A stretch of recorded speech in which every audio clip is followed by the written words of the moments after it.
മലയാള cinema ഭാരതപ്പുഴയുടെ തീരങ്ങളിലെ സൗന്ദര്യം കണ്ടുപിടിക്കുന്നത് 1965 പുറത്തിറങ്ങിയ മുറപ്പെണ്ണിലൂടെയാണ്. പക്ഷെ പിന്നീട് വള്ളുവനാടൻ മൊഴിയും പ്രകൃതിയും നമ്മുടെ ചലച്ചിത്രങ്ങളിൽ നിറഞ്ഞു കവിഞ്ഞു.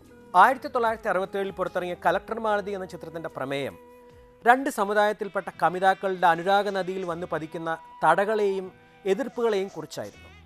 എം കൃഷ്ണൻ നായർ സംവിധാനം ചെയ്ത ഈ ചിത്രത്തിൽ മനോഹരമായൊരു ഗാനമുണ്ട്. ഭാരതപ്പുഴയുടെ പശ്ചാത്തലത്തിൽ ചിത്രീകരിച്ച മനോഹര ഗാനം വയലാർ രചിച്ച് ബാബുരാജ് സംഗീതം പകർന്ന് ദാസേട്ടൻ അനശ്വരമാക്കിയ ഭാരതപ്പുഴയിലെ ഓളങ്ങളെ ഓളങ്ങളെ പഴയൊരു പ്രേമകഥയോർമ്മയില്ലേ ഓർമ്മയില്ലേ ഭാരതപ്പുഴയിലെ ഓളങ്ങളെ ഓളങ്ങളെ.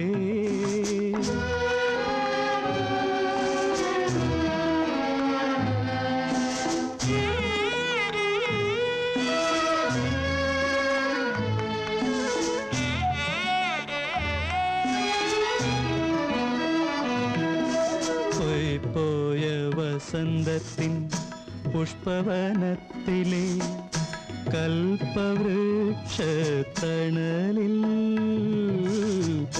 പോയ വസന്തത്തിൻ പുഷ്പവനത്തിലെ കൽപ്പവൃക്ഷത്തണലിൽ സ്വപ്നങ്ങൾ കൊണ്ടൊരു കോവിലകം തീർത്ത പച്ചില കിളികളെ ഓർമ്മയുണ്ടോ പച്ചില കിളികളെ ഓർമ്മയുണ്ടോ ഭാരതപ്പുഴയിലെ ഓളങ്ങളെ ഓളങ്ങളെ.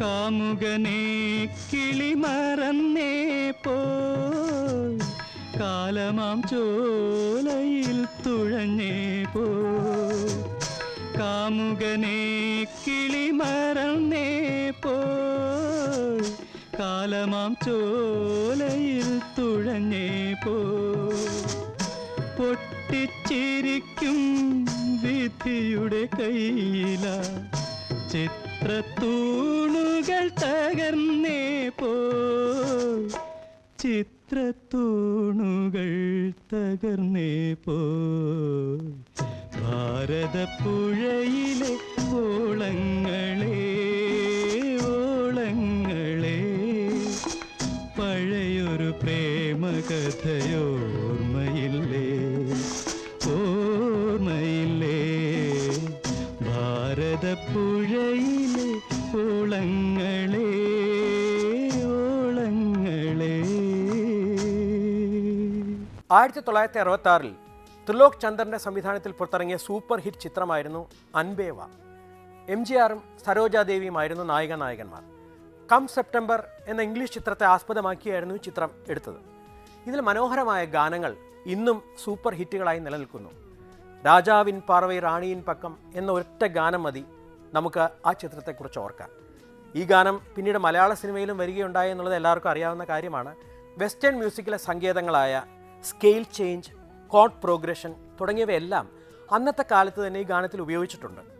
ഇതിലെ കോറസ് ഇങ്ങനെ ശ്രുതി മാറി വരുമ്പോൾ നമ്മൾ വിചാരിക്കുന്നത് എന്താ പാട്ടിൻ്റെ ശ്രുതി പോയെന്നുള്ളത്. പക്ഷെ അത് സ്കെയിൽ ചേഞ്ച് ആണെന്നുള്ളത് മനസ്സിലാക്കാൻ നമുക്ക് വളരെയധികം സമയമെടുക്കേണ്ടി വന്നു ആ കാലത്ത്.